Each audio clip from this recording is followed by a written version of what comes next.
Hola, ¿qué tal? Bienvenidos nuevamente a este tutorial en el cual se presentará la obtención finalmente del modelo dinámico de nuestro mecanismo de 6 barras.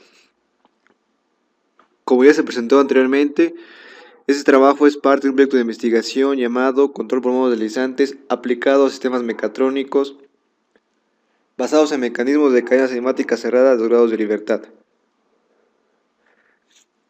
El registro sí del proyecto es 2012-0605, director del proyecto el Dr. Juan Alejandro Flores Campos y los alumnos Pifi, coautores de los tutoriales Bernal Delgado Tomás Fidel, Ramírez Lluvias José Manuel y Ramos Facio Irving. Para obtener el modelo dinámico de nuestro mecanismo, previamente analizaremos cada uno de sus eslabones para obtener los coeficientes de velocidad, de aceleración de cada uno de ellos, de sus centros de masa. Veamos primeramente entonces el eslabón número 2. El eslabón número 2 es el eslabón de motriz formado por la barra AB. Para determinar los coeficientes de velocidad y aceleración de cada uno de los eslabones, primeramente lo que hay que hacer es encontrar la posición del centro de masa de ese eslabón respecto de el marco fijo, que en este caso para nosotros es XY, o denominado como aquí como U1, V1. En este caso, para el eslabón 2 tiene asociado un marco móvil que es V2, U2, de esa forma. Tenemos primeramente lo que es RC2, que es la posición del centro de masa del eslabón 2 respecto del origen, que en este caso es A. Y bien, tenemos es AB medios por el coseno de Q por el seno de Q. AB medios, como la mayoría de los eslabones son barras rígidas, se considera que el centro de masa está exactamente en la mitad de cada una de ellas, por eso es AB medios. Y bien, coseno de Q y seno de Q únicamente nos dan la orientación de cómo está el centro de masa. Ya que se tiene la posición del centro de masa de ese eslabón con respecto del eje fijo U1, V1, lo que procede es derivar con respecto de Q para obtener el respectivo coeficiente de velocidad. En este caso, si tomamos a RC2, obtendríamos KC2.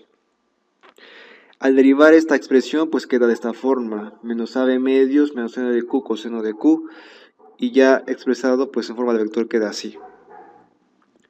Ya que se obtiene el coeficiente de velocidad, lo que se hace es derivar con respecto de Q para obtener el coeficiente de aceleración respectivo, LC2. Y ya que se obtiene este coeficiente, pues ya se tiene el coeficiente de velocidad y aceleración de ese eslabón del centro de masa y se puede calcular ya su velocidad y su aceleración. Este mismo procedimiento se realizará para cada uno de los eslabones, el eslabón número 3, el eslabón número 4, el eslabón 5 y el eslabón número 6. Es importante mencionar que los coeficientes de aceleración se obtienen en software matemática. La derivada de eso se obtiene en software matemática. En este caso, para el eslabón número 2, pues son derivadas sencillas. Sin en cambio, para los demás eslabones serán derivadas un poco más extensas. Para el eslabón número 3, primeramente hay que encontrar la posición del centro de masa de ese eslabón con respecto a nuestro origen, U1, V1. El eslabón número 3 tiene asociadas este marco, U3, V3. ¿Qué hacemos para encontrar la posición del centro de masa de como RC3 respecto de U? Bien, como es una figura geométrica, es un triángulo del eslabón número 3, lo que hacemos para encontrar el centro de masa de ese triángulo es un tercio de la posición del punto B más la posición del punto C más la posición del punto D, es decir, un tercio de la posición de cada una de sus vértices. Entonces, esta expresión es RC3 es igual a un tercio de RB más RC más RD, y eso es igual a ¿quién? RB es el vector de posición de A a B, más RC es el vector de posición de C, formado por R de AB más R de B a C. RD es el vector de posición de D, formado por R de AB más R de B a D, tal como se muestra en la expresión. Podemos simplificar esta expresión, puesto que tenemos RAB 3 veces. Entonces la sacamos y con el 3 se cancela el 3 y queda RAB más un tercio de RBC más RBAD. Así bien, R de BAC pues tiene un componente de AB, coseno de Q y seno de Q. Para sacar RC3 pues hemos descompuesto en componentes horizontal y en componente vertical. La componente horizontal pues va a tener una componente horizontal de RAB que va a ser AB coseno de Q, más un tercio de la componente horizontal de RBC que va a ser BC por el coseno de QCD más Q3, más la componente horizontal de R de BAD, que es R de BAD o BD por el coseno de Q de Q3. Eso es la componente horizontal de RC3. Para RC3 en componente vertical o en Y, bien, es la componente vertical de RAB, que es AB por el seno de Q, más un tercio de la componente vertical de R de BAC, que es BC por el seno de QCD más este ángulo Q3, más la componente vertical de RBD, que es BD por el seno BD por el seno de este ángulo Q3. De esta forma tenemos ya RC3 expresado en términos de componentes horizontal y vertical. Bien, ya que se obtiene esta posición del centro de masa del eslabón número 3 respecto del marco U1, V1, nuestro marco que es hasta aquí fijo, lo que hacemos es derivar RC3 con respecto de Q para obtener KC3, que es el coeficiente de velocidad para el eslabón número 3.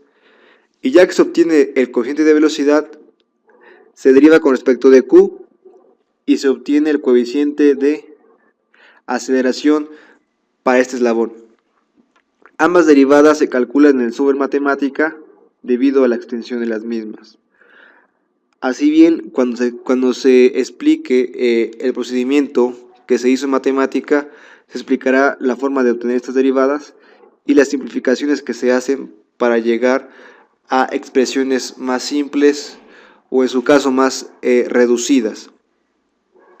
Bien, para el siguiente eslabón número 4, de igual forma que como los anteriores, se encuentra primero la posición del centro de masa de ese eslabón con respecto a nuestro marco fijo, que es el asociado a este eslabón, sería XY o el que hemos nombrado aquí como V1, U1, V1. Bien, RC4 es igual a RE, que es la posición del punto E con respecto del marco anterior, más un medio de ¿quién?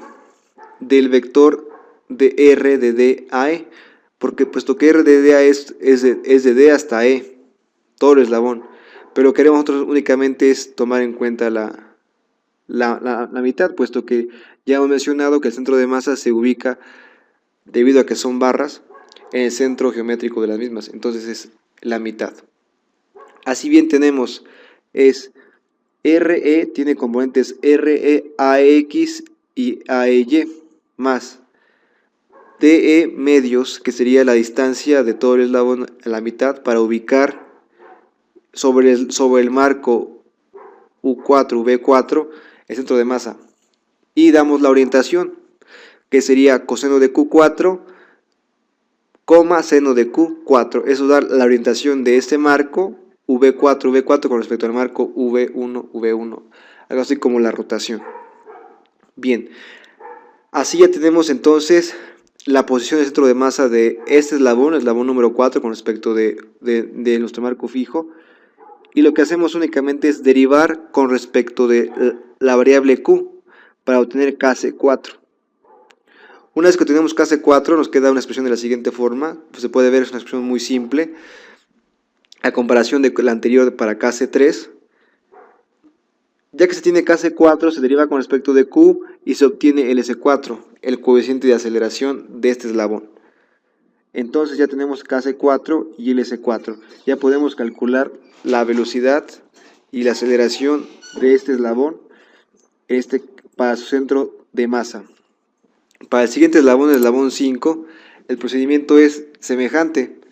Primero se calcula la posición del centro de masa de ese eslabón, el eslabón número 5, nombrado como RC5 respecto de nuestro vector fijo, de nuestro marco fijo V1, U1.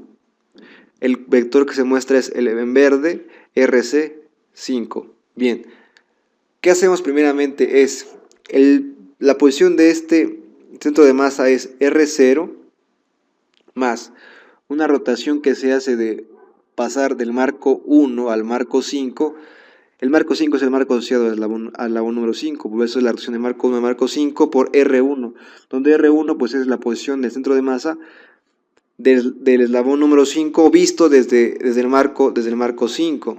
Entonces R0 nosotros lo hemos tomado como RC, y eso es AB coseno de Q más BC coseno de Q3 más QCD, la componente horizontal. No es otra cosa más que tomar la componente horizontal del vector de A a B más la componente horizontal del vector de B a C. La primera es AB por el coseno de Q y la segunda es BC por el coseno de QCD más Q3.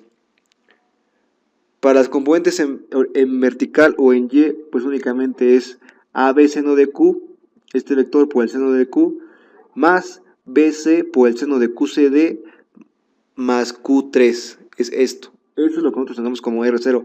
Y hasta aquí tenemos la posición, digamos, la posición de R0, la posición del punto C. Nos falta calcular la rotación. ¿Cómo calculamos la rotación? Pues fácil y sencillo. Usamos esta matriz de rotación y el argumento es el ángulo que rota, en este caso es Q5. Y multiplicamos por la posición del centro de masa visto desde el marco 5, en este caso. Ese centro de masa está sobre el marco U5, por lo tanto en componente vertical tiene una componente 0 y en componente horizontal para el marco 5 sería sobre U5 CF medios y sobre V5 0. Entonces hacemos la multiplicación y nos queda que es CF medios por el coseno de Q, CF medios seno de Q. Eso es R de 1 a 5 multiplicado por R1. Así bien, sumamos esta expresión con la que se obtiene de RC o bien de R0 y se obtiene la posición del centro de masa del eslabón número 5 desde nuestro marco inicial, nuestro marco fijo. Así bien, ya que se conoce RC5, se deriva con respecto de Q para obtener el coeficiente de velocidad respectivo. Y una vez que se conoce ese coeficiente de velocidad, se vuelve a derivar respecto de Q para obtener el coeficiente de aceleración del eslabón número 5. Es importante observar esas rotaciones que se muestran para determinar bien la posición del centro de masa, puesto que una variación en la posición del centro de masa origina errores en los coeficientes tanto de velocidad y aceleración, y asimismo originará errores para lo que posteriormente veremos, que son la obtención de la inercia, la obtención de la energía cinética y la obtención de la energía potencial de nuestro mecanismo. Para el siguiente eslabón, el eslabón número 6, lo que hacemos es algo semejante. Primeramente encontramos la posición del centro de masa del eslabón número 6, que es como lo hemos denotado aquí. RC6 es igual a R0. R0 es la misma que vimos anteriormente, la posición del punto C, y más la rotación de 1 a 5, como está sobre el mismo marco, lo que tenemos es tomar la misma rotación y multiplicarla por el vector de posición de ese punto del centro de masa del eslabón 6, visto desde el marco 5. Así bien, tenemos que R0 es el mismo que el anterior, AB coseno de Q más BC coseno de Q3 más QCD, AB seno de Q más BC, seno de Q3 más QCD. Hacemos la rotación y tenemos, pues es la misma rotación, lo que va a cambiar es las coordenadas. En U5 tenemos que es SF, puesto que el centro de masa se encuentra a una distancia CF respecto de marco 5, y en V5 es 0. Al encontrar este producto tenemos que es CF coseno de Q, CF seno de Q5. Sumamos este vector con R0 y obtenemos ahora sí RC6, la posición del centro de masa del eslabón número 6 con respecto de nuestro marco fijo. Al encontrar esa posición, lo que hacemos es derivarla con respecto de Q para obtener el coeficiente de velocidad. Y una vez que tenemos el de velocidad, derivamos nuevamente con respecto de Q y encontramos el coeficiente de aceleración. Así es el análisis para los eslabones. Como se puede ver, únicamente consiste en determinar primeramente la posición de los centros de masa y de ahí derivar para encontrar los coeficientes de velocidad y volver a derivar para encontrar los coeficientes de aceleración. Cabe mencionar que como las posiciones están en términos de las variables que determinamos cuando se analizó la posición, es evidente que aparecerán coeficientes de velocidad y coeficientes de aceleración de esas variables. De ahí donde reside la importancia de que esos coeficientes de KQ3, KQ4, KQ5, KX o LQ3, LQ4, LQ5, LX se hayan calculado de forma correcta, puesto que aquí se volverán a utilizar. Bien, ya que tenemos entonces calculados esos coeficientes de centro de masa de los eslabones, lo que haremos es plantear los términos y encontrarlos para obtener la ecuación de nuestro modelo dinámico. Y para ello partimos de la ecuación fundamental de la dinámica, la ecuación de Casergia. Dice que QNC es igual a I de G, a I sub G de Q por Q punto más un medio de la derivada de IG de Q respecto de Q por Q punto al cuadrado más la derivada de B con respecto de Q. Bien, ¿qué es cada término? Vemos donde IG de Q es la inercia generalizada. Un medio de la derivada de IG de Q con respecto de Q es coeficiente de fuerzas centrípetas y de Coriolis. B es la energía del potencial del sistema. QNC son las fuerzas generalizadas o las fuerzas no conservativas. Y Q es la variable generalizada. Bien, a continuación veremos cómo se obtiene cada uno de esos términos para al final plantear la ecuación de nuestro modelo dinámico. Veamos entonces la obtención de la inercia. Inercia. El aumento de inercia es una medida de resistencia que oponen los cuerpos a ser acelerados angularmente. En el caso más general, la inercia rotacional debe representarse por medio de un conjunto de momentos de inercia y componentes que forman el llamado tensor de inercia. Así es para un caso más general cuando se analiza un cuerpo y su inercia. El tensor de inercia describe la distribución de masa de un sólido y la aceleración angular en respuesta al par aplicado. Ok. Momento de inercia de una distribución de masas puntuales.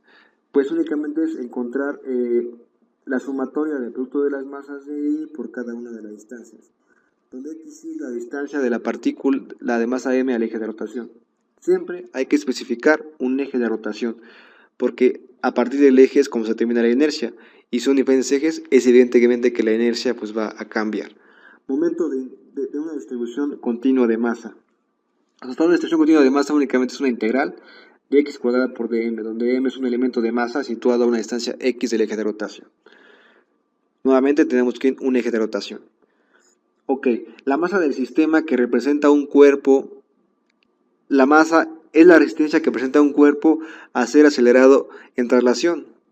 Y el aumento de inercia es la resistencia que presenta un cuerpo a ser acelerado en rotación. Esa es la analogía que existe entre movimiento traslacional y movimiento angular. Un cuerpo al ser acelerado angularmente tiene una resistencia a esa fuerza que le genera la aceleración, que se llama momento de inercia.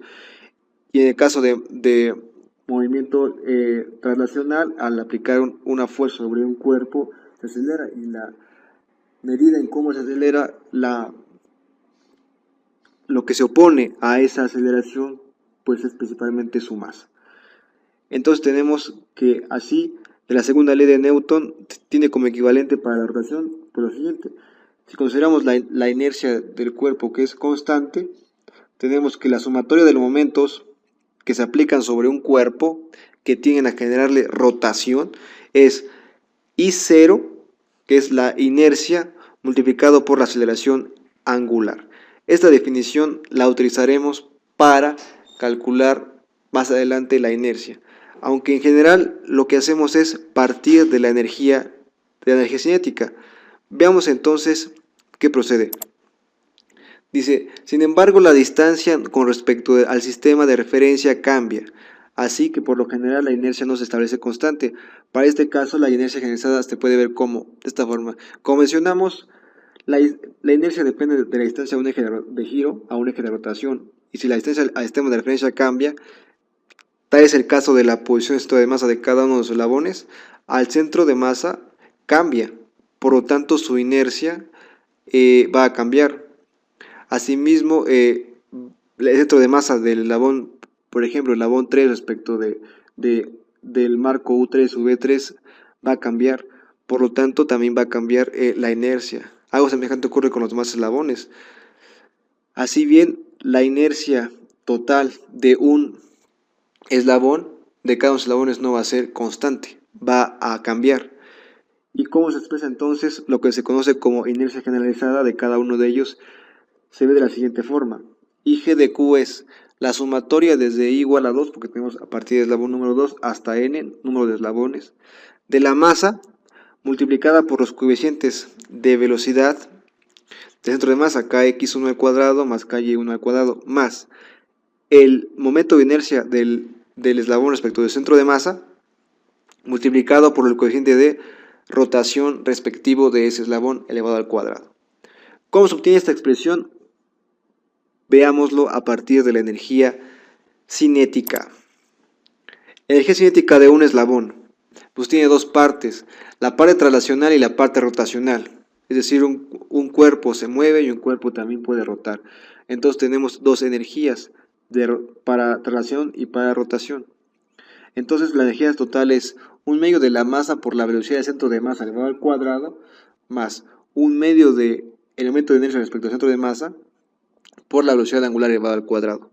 Si expresamos la velocidad del centro de masa y la velocidad angular del cuerpo en términos de coeficientes, queda lo siguiente: la velocidad del centro de masa es bxi al cuadrado más byi al cuadrado, más 1/2 del momento de inercia por omega de i al cuadrado. Bueno, aquí también debe entrar un coeficiente. Expresando en términos de los coeficientes y la variable generalizada, tenemos lo siguiente. Ok, aquí es con coeficientes, aquí arriba era con componentes. BCM de I tiene una componente en X y en Y para sacar una resultante que es BCM. Ok, y aquí ya se expresa en términos de los coeficientes y la variable generalizada Q. Tenemos entonces que Bx, como ya vimos anteriormente, que conociendo el coeficiente de velocidad se puede calcular la velocidad al multiplicar por Q punto. Entonces, como está elevado al cuadrado, pues únicamente se eleva Q punto al cuadrado multiplicado por Kx y al cuadrado. Algo semejante ocurre con By, es Q punto al cuadrado por Ky al cuadrado. Esto es para velocidad lineal. Para velocidad angular es algo semejante. Se multiplica el coeficiente respectivo de velocidad angular por la variable Q, que es la variable generalizada. En este caso, como está elevado al cuadrado, pues es Q punto al cuadrado por K de omega de I al cuadrado. Bien, lo que hacemos aquí es factorizar a Q punto cuadrada y nos queda esta expresión. La expresión en rojo es la inercia del eslabón. Así, para un sistema de n eslabones, tienen que la inercia generalizada, es decir, la suma de todas las inercias, se especifica o se encuentra de esta expresión. Multiplicar la masa del eslabón por sus coeficientes de centro de masa, de velocidad en X y en Y, más la inercia del centro de masa de ese eslabón, multiplicada por el coeficiente de rotación respectivo asociado a ese eslabón. Entonces, de esta forma se calcula la inercia generalizada de nuestro mecanismo y así es como se calculará. Bien, ahora para nuestro mecanismo tenemos que la inercia generalizada pues es la suma de cada uno de los elementos que ya se presentaron en la sumatoria. Para el eslabón número 2, la posición del centro de masa con respecto de nuestro marco fijo V1, U1 es constante. Y debido a ello, la inercia de ese eslabón es constante. Y le hemos determinado como únicamente I2. Para los demás eslabones sí cambia. Por ejemplo, para el eslabón número 3 tenemos el término del momento de inercia del centro de masa de 3 multiplicado por su coeficiente respectivo de velocidad, que es KQ3 elevado al cuadrado. También tenemos el término de el momento de inercia del centro de masa del eslabón número 4 multiplicado por su respectivo coeficiente de velocidad. Y algo semejante ocurre para el eslabón número 5. Tenemos el centro de masa el momento de inercia respecto al centro de masa del eslabón número 5 y multiplicado por su respectivo coeficiente de velocidad, que es KQ5. No aparece el término de 6 del eslabón número 6, puesto que el eslabón número 6 únicamente tiene movimiento horizontal, no tiene movimiento vertical y mucho menos rotacional. Para el caso de multiplicar los coeficientes de velocidad por la masa, también aparecen. Por ejemplo, tenemos la masa 3 por el coeficiente de velocidad del centro de masa del eslabón número 3 al cuadrado en X más el coeficiente de centro de masa del eslabón número 3 en Y elevado al cuadrado. Algo semejante para 4, tenemos la masa 4 multiplicada por cada uno de sus coeficientes de velocidad tanto en X como en Y elevados al cuadrado. Más, para el eslabón 5 es algo semejante. Cada uno de los coeficientes de velocidad del eslabón número 5, casi 5x al cuadrado más casi 5y al cuadrado, multiplicados por la masa número 5. Y más el término del eslabón número 6, que es la masa de M6 multiplicada por los coeficientes de velocidad del centro de masa del eslabón número 6, que es casi 6x al cuadrado más casi 6y al cuadrado. De esta forma tenemos la expresión para la inercia generalizada de nuestro mecanismo. En el modelo dinámico, como se presentó, se necesita encontrar la derivada de la inercia generalizada. Ya conocemos la inercia generalizada, nos falta conocer su derivada, entonces únicamente derivamos la inercia generalizada con respecto de Q para obtener la derivada de la inercia generalizada y formar el término que se llama coeficientes de fuerzas centrípetas y de Coriolis. Así bien, como ya conocemos la inercia generalizada, lo que hacemos es únicamente derivar. Y aquí está la derivada.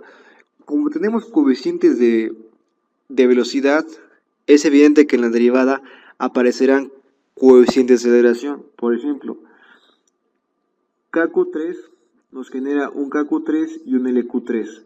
KQ4 genera un KQ4 y un LQ4.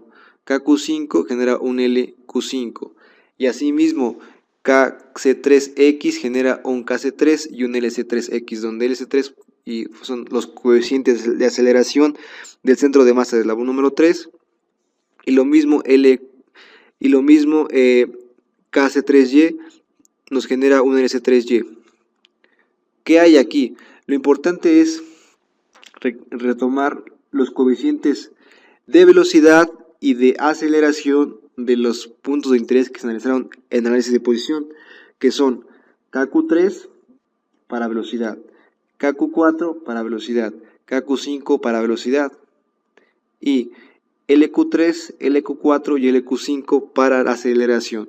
Como se puede observar, esos coeficientes vuelven a aparecer aquí y de ahí reside la importancia nuevamente de que se hayan calculado de forma correcta.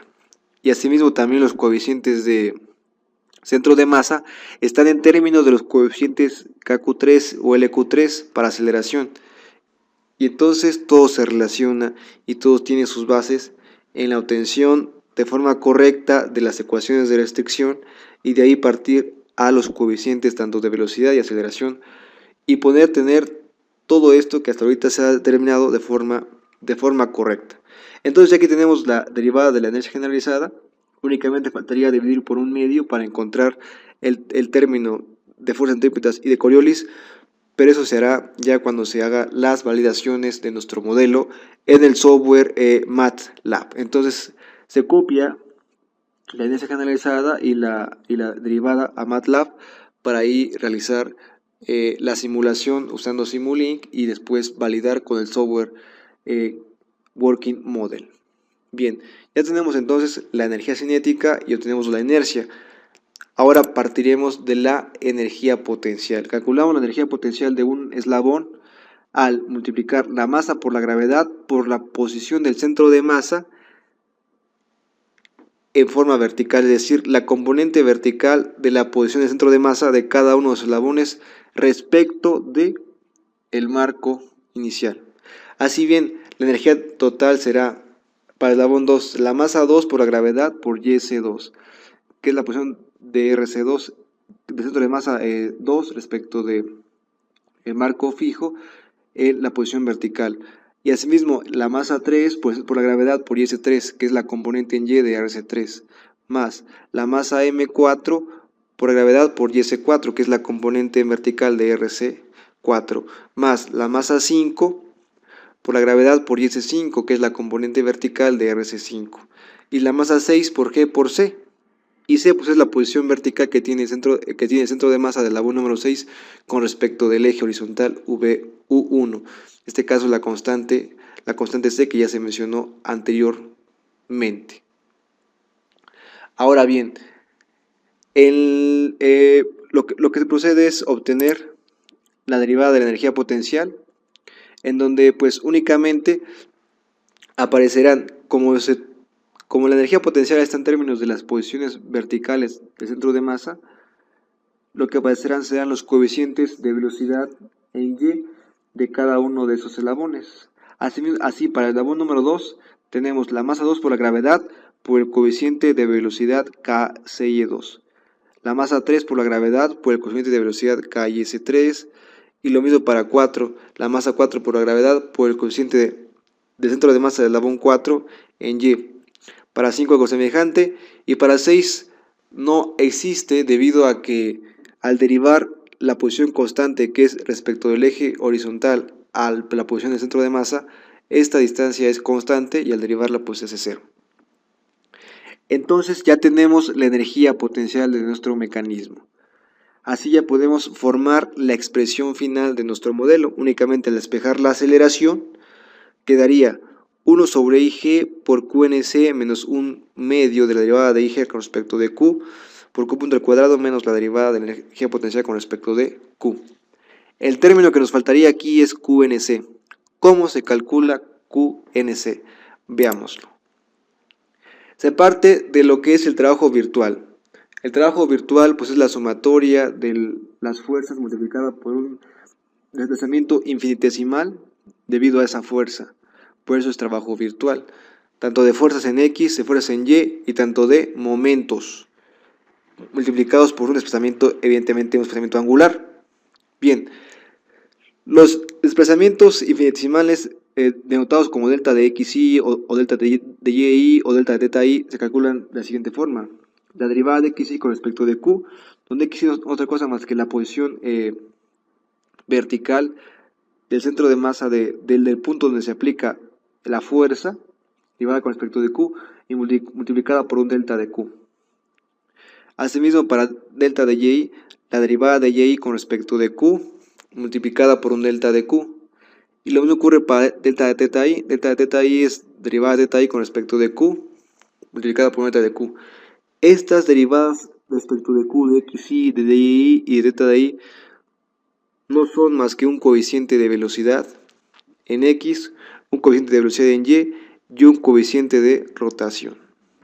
Para nuestro mecanismo, el coeficiente de rotación sería teta es Q. Entonces la derivada de Q con respecto de Q me da 1. Por lo consiguiente, únicamente delta de teta i sería delta de q. Lo que pasó aquí es que se factorizó a delta de q y se sustituyó al delta de i por esta expresión y asimismo derivada de x con respecto de q por un coeficiente. En este caso, para x se sustituye por kxi, para y por un kyi y para delta de teta i pues únicamente por 1 y por delta de q. Entonces se factorizó delta de q y el término entre paréntesis es el que se conoce como fuerzas no conservativas o fuerzas generalizadas. Para nuestro mecanismo, únicamente la fuerza externa que existe es el momento que se aplica al motor al eslabón número 2, m, y únicamente es 1, por lo tanto únicamente QNC es igual a m, el momento, el par, el torque. Entonces, ya que se conoce este momento, este torque, pues se introduce en la ecuación anterior de nuestro modelo dinámico y se obtiene la aceleración.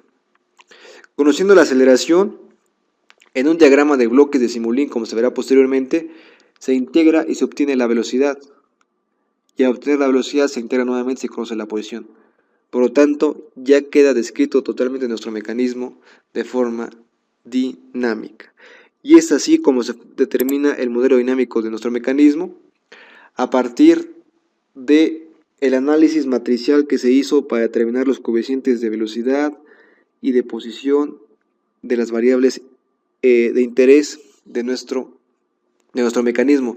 Lo que procede ahora es explicar esto que se